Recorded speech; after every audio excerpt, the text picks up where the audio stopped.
అందరికీ నమస్తే. సీదా హెడ్లైన్స్. బీసీ రిజర్వేషన్ల మీద సంబురాలు, బీఆర్ఎస్ పార్టీలనే రాజకీయాలు.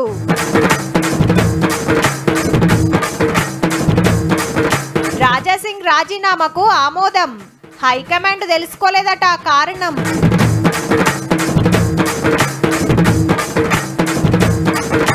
మనకు పెద్దమ్మ భాషట హిందీ, నేర్చుకోవాలంట ఇప్పటి సంధి.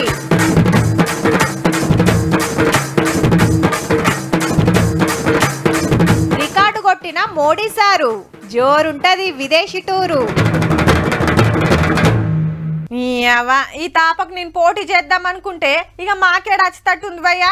అప్పుడు జనరల్ వచ్చి ఓడిపోయినా గజాలితోటి ఇప్పుడు అలక గెలుద్దాం అనుకుంటే దగ్గరికే ఓకుంటైతుంది. చా మామా, ఇక నువ్వు పక్క సర్పంచ్ అవుతావు తీయే. మన ఊరు ఎట్లయినా బీసీకే వస్తుంది కానీ కాకా గా పాటేలేందే పొద్దటి సంది మనోళ్ళతో తిరుగుతాండు, ఆయనకు రాదని ఫిక్స్ అయిందా ఎట్లా అని ఊరి రచ్చబండల కాడ ఇయాల్టి ముచ్చట్లు. ఎందుకో మీకు కూడా మతల వందే ఉంటుంది తీయుర్రీ.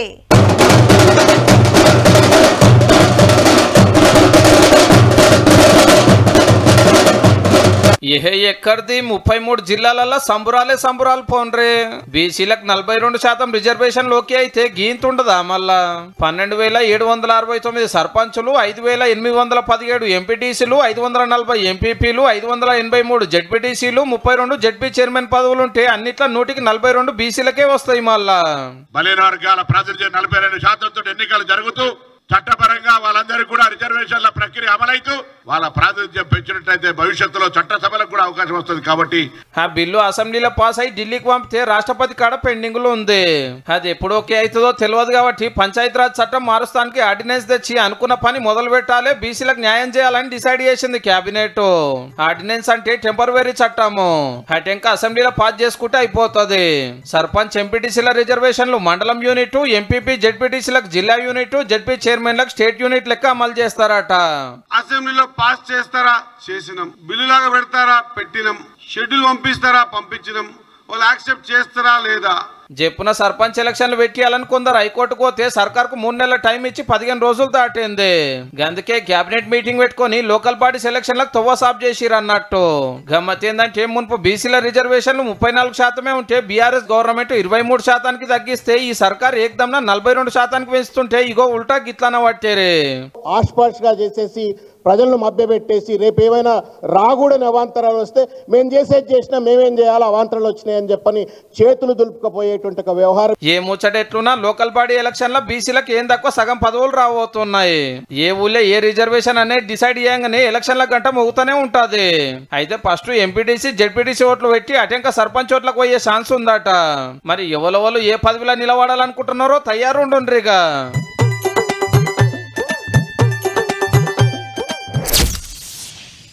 తెలంగాణ బీజేపీ లీడర్లు అనగానే తక్కువ యాదొచ్చే 10 మందిలా పక్క రాజాసింగ్ సార్ ఉంటాడుల్లా. కమలం పార్టీ కింద మీద ఉన్న యాళ్ళ సుత బంపర్ మెజార్టీ తోటి అసెంబ్లీకి వచ్చిన ఏక్ నిరంజన్ ఎమ్మెల్యే సుత సారే. మళ్ళా బీసీ లీడర్. ఇక ఎవరికైనా ఆశ ఉంటుంది కదా, పెద్ద పదవులు రావాలి, పెత్తనం కావాలని. గా వందనందుకే కావచ్చు గొట్టు నిర్ణయం తీసుకుంటే పార్టీ పెద్దలు గిట్ల డిసైడ్ చేసిండ్రు. ఇక రాజాసింగ్ భయ్యాకు బీజేపీకి లంకె దిగింది. నేను పార్టీలు ఉండలేను, నన్ను నెగలనిస్తలేరు, మీకో దండం మీ పార్టీకో దండం అని మొన్న రాజీనామా కాగితం ఇచ్చే కదా, అది ఢిల్లీకి పంపితే సరే నీ ఇష్టం అని ఓకే చెప్పింది హైకమాండ్. సార్కి ఇది షాకింగ్ ముచ్చటే.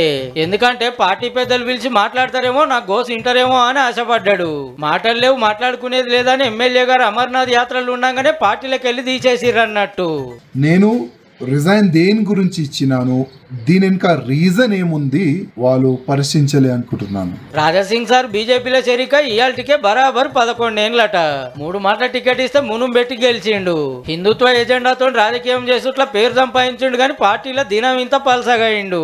కొన్ని వద్దుల కాంచి ఆఫీస్ కు అచ్చుడే బంద్ చేసిండు.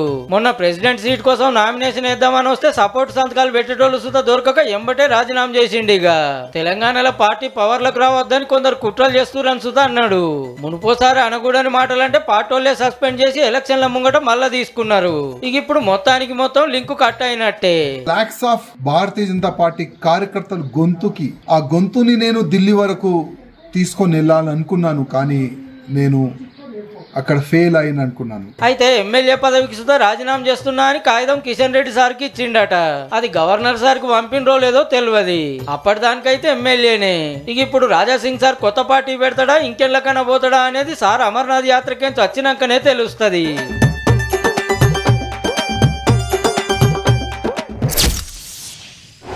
ఏ పార్టీ అన్నా తీసుకోరుల్లా, లీడర్లందరిది ఒకటే మాట ఉంటుంది.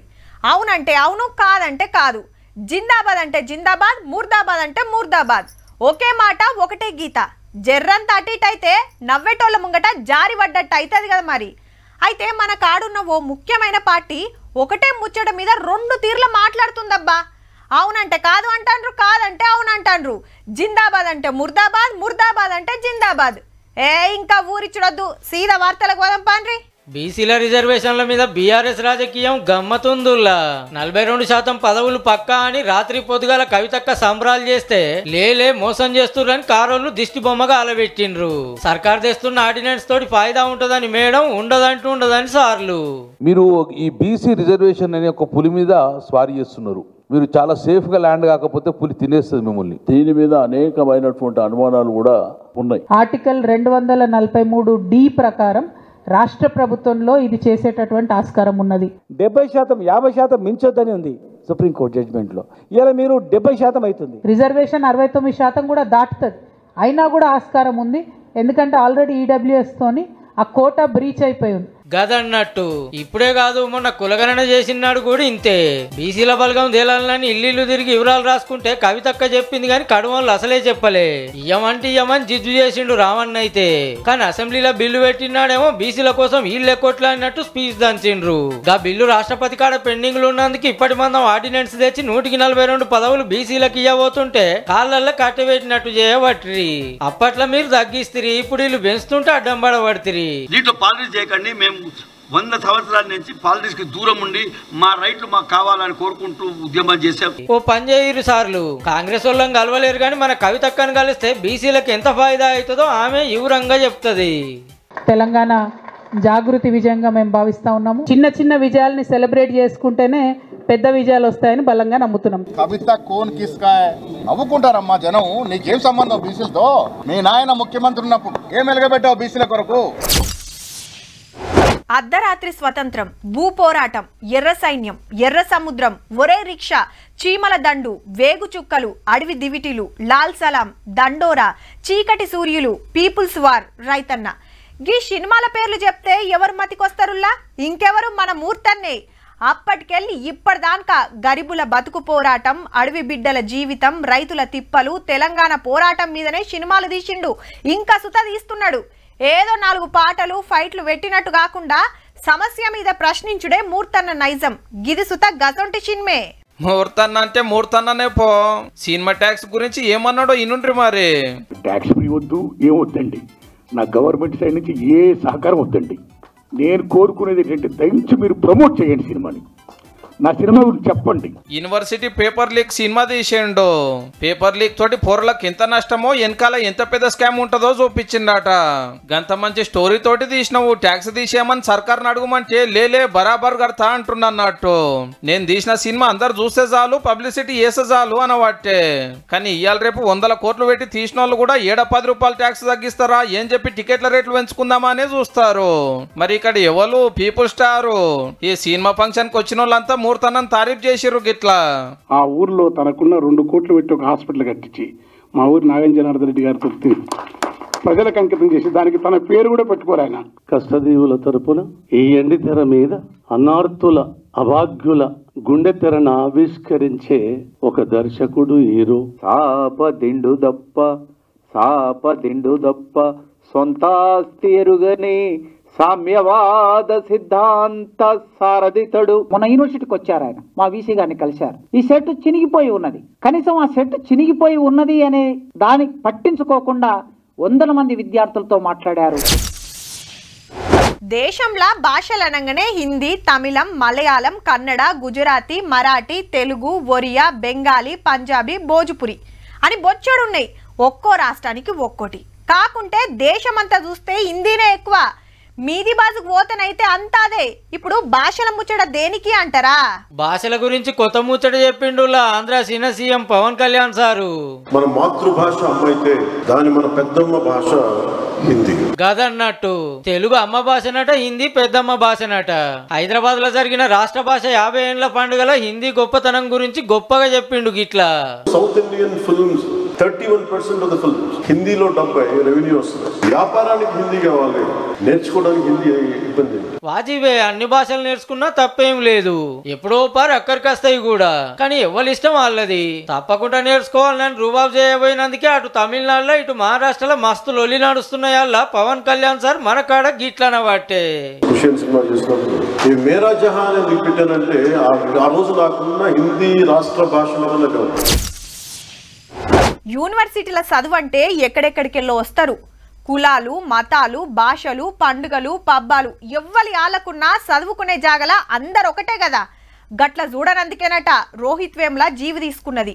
అప్పుడు ఏమైందో చాలా మందికి యాదే ఉంటది. అయితే అప్పట్లా హైదరాబాద్ సెంట్రల్ యూనివర్సిటీలో బల్మీకి పానం తీసుకున్న రోహిత్ వేముల కేసును మళ్ళా బయటికి తీయాలని డిసైడ్ చేసింది గవర్నమెంట్. చదువుకునే పిల్లగానికి చచ్చిపోయేంత పరిస్థితి ఎందుకు వచ్చింది, ఎవరు సతాయించిండ్రు, వెనకాల ఎవరున్నారనేది తెలుసుకుంటామని చిన్న సీఎం బట్టి సారే ఢిల్లీలో చెప్పిండు. కుద్దు అక్కడ ఉన్నటువంటి స్థానిక ఎమ్మెల్సీ రామచంద్రరావు గారి ద్వారా ఒత్తిడి చేపించి చివరికి రోహిత్ వేములతో పాటు ఒక 4-5 స్టూడెంట్స్ ని అగనట బీజేపీ అధ్యక్షుడు రామచంద్రరావు సుత కారణమట. గసొంటి లీడర్ ను ప్రెసిడెంట్ సీట్ల కూసుండబెట్టుడేందని గరమైండు. జప్పున రోహిత్ వేముల చట్టం కూడా తెస్తామన్నాడు. 9.5 ఏళ్ల కిందట క్యాంపస్ ల జీవి తీసుకుంటే మస్తు రచ్చయింది, కులం పేరుతో సతాయించిండ్రని. రాహుల్ గాంధీ సార్ కూడా వచ్చిండు. ఆఖరికి రోహిత్ దళితుడే కాదని సర్టిఫికెట్ ఇచ్చిండ్రు. చూడాలే మరి ఇప్పుడేం తేల్తదో.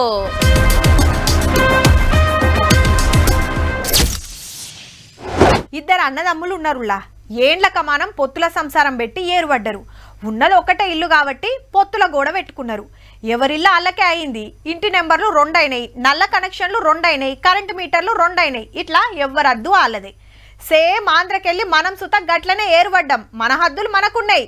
ఇండియా పటం తెరిస్తే పక్కాకు పడుతుంది. మరి గిదేందయ్యా? ఇచ్చేది ఆంధ్ర బీజేపీ అధ్యక్షుడు మాధవుడు, పుచ్చుకునేది మంత్రి లోకేష్ గారు. కానీ మనం చూడవలసింది బొమ్మ. దగ్గరికి తొంగి చూసినా, కనుగుడ్లు పెద్దగా చేసి చూసినా, దుర్బిని పెట్టి ఎంకులాడిన మన తెలంగాణ రాష్ట్రం అయితే అగుపాడది. దేశానికి స్వతంత్రం రాకముందటి అఖండ భారతం అని పక్క దేశాలను కూడా పెట్టిండు. కానీ వాళ్ళ పక్కకున్న మనల్ని యాది మార్చేయండు. ఏహే అప్పటికి తెలంగాణ రాష్ట్రం లేదు కదా అంటారా?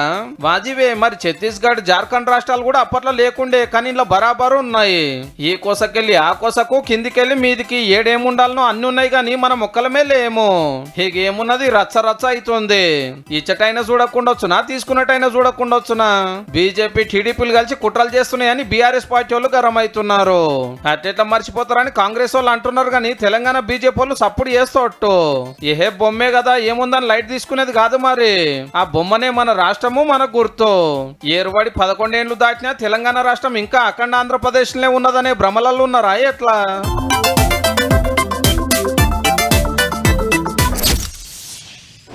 ఇంకో 10 రోజులైతే పార్లమెంటు సమావేశాలు చాలైతాయుల్లా. నెల రోజులు నడుస్తాయి. ఆపరేషన్ సింధూర్ మీద అప్పట్లా స్పెషల్ పార్లమెంట్ పెట్టాలని ప్రతిపక్షాలు డిమాండ్ చేస్తే సర్కారోళ్ళు మాత్రం రూల్ ప్రకారం పెట్టాల్సిన టైంలోనే వర్షాకాలం మీటింగ్లు పెట్టిండ్రు. మరిగా ఎవరేం మాట్లాడతారో గాని ఇప్పుడైతే గీ ముచ్చటి నుండ్రి. మోడీ సార్ కొత్త రికార్డు కొట్టిండు. మన దేశం తరపున ఏరే దేశాల పార్లమెంట్లలో ఎక్కువ మాట్లాడింది సారే. మరి సార్ అకౌంట్ లో 17 దేశాల పార్లమెంట్లు పడ్డాయి. పాత ప్రధాన మంత్రులు Manmohan Singh sir 7, Indira Gandhi 4, Nehru 3, Rajiv Gandhi 2, PV Narasimha Rao sir ఒక్క దేశంలో. వీళ్ళంతా కలిసి 17 దేశాల పార్లమెంట్ల సందేశాలు ఇస్తే ఈ సార్ ఒక్కడే వాళ్ళందరినీ అందుకున్నాడు. ఇంకే దేశం అన్న పోయి మాట్లాడినట్టే ఫస్ట్ ర్యాంకు కొట్టేసినట్టే. అంతేకాదు 24 దేశాల పెద్ద అవార్డులు సంపాదించాడు. పెట్టిండు. అంటే మన కాడ భారత రత్న లెక్క ఎవరు అందుకొని లెవెల్ మా సార్ ఉండడని కమలం పార్టీ వాళ్ళు మస్తు మురిచిపోతున్నారు. అయితే మోడీ సార్ ప్రధానమంత్రి సీట్లకు వచ్చే నుంచి ఏం తక్కువ 100 దేశాలు తిరిగిండట. మళ్ళా పాత ప్రధానమంత్రులు ఫోన్ దేశంలో కూడా పాదం పెట్టిండు. ఒక్కొక్క పారు 6-10 రోజులు కూడా అటే ఒక దేశంకెళ్ళి ఇంకో దేశానికి పోతూనే ఉంటాడు. అక్కడ పెద్దలను కలుసుడు, రాజకీయాలు, బిజినెస్లు, దేశాల నడుమ సుట్టరికాలు మాట్లాడి వస్తాడు. ఏడికి పోయినా జోరుగా ఎదుర్కొంటారు ఇండియాకెళ్ళి ఇంత పెద్ద లీడర్ వచ్చిండా అని. ఏ ప్రపంచ పటంలో ఏడుంటాయో తెలియని పితుకు దేశాలకు కూడా పోతాడు. వాళ్ళు సంబరం కొద్దీ అవార్డులు ఇస్తున్నారు అని పంజాబ్ సీఎం భగవంత్ మాన్ సింగ్ సార్ ఎడ్డి అవార్డే. ఇవాళ మాట ఎట్లున్నా ఇంకో 4 ఏళ్ళు సారే ప్రధానమంత్రి కాబట్టి ఇంకిన్ని దేశాలకు పోయి దునియాలో ఇంకే లీడర్ అందుకోలేనన్న అవార్డులు అందుకుంటుండొచ్చు పక్క.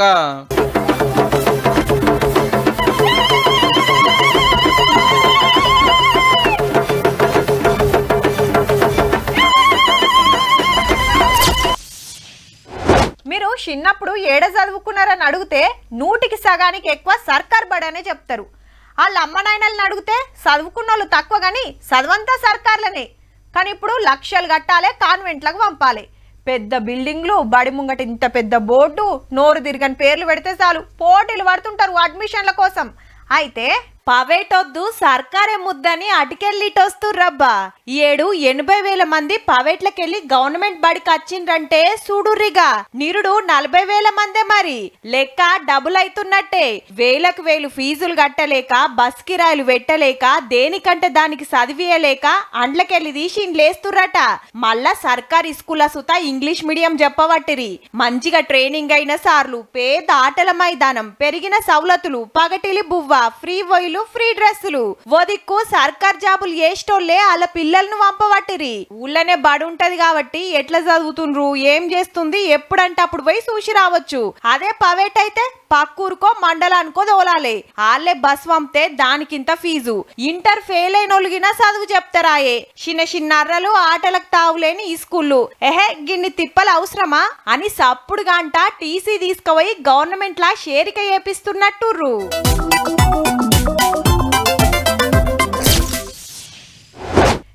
జీతం మీద ఏమొస్తుందిరా, అందుకే మళ్ళీ పార్ట్ టైం జాబ్ చేస్తున్నా. పొద్దుగాల జాబ్ చూసుకుంటా, పొద్దుముకి ఇంట్లో దుఃఖనం నడిపిస్తా. సాయంత్రంకి వెళ్ళి వరకు దందా మంచిగా అవుతుంది. బట్టల దుఃఖనం పెట్టినాం కానీ పెద్ద గిరాకీ వస్తలేదురా. అందుకే మా ఓనికి స్టేషనరీ షాప్ పెట్టించిన. అట్లా కొంత నయం ఉంది. గిట్లుంటారు చాలా మంది. సేమ్ గీన సుత గదే తొవ్వల పోయిండుల్లా. కాకుంటే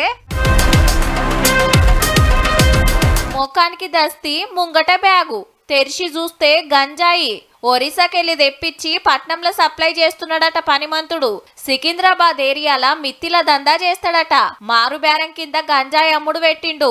ఫోన్లల్లా ఆర్డర్ తీసుకునుడు, సీక్రెట్ గా సప్లై చేసుడు. పొద్దుగాల సుత కస్టమర్లకు ఇస్తానికి బుల్లెట్ బండ్ ఎక్కి డుగ్గు డుగ్గుమని వస్తుంటే గుప్పున గంజాయి ఆసన వచ్చి 4.5 కిలోల మాలు పట్టేసిండ్రు.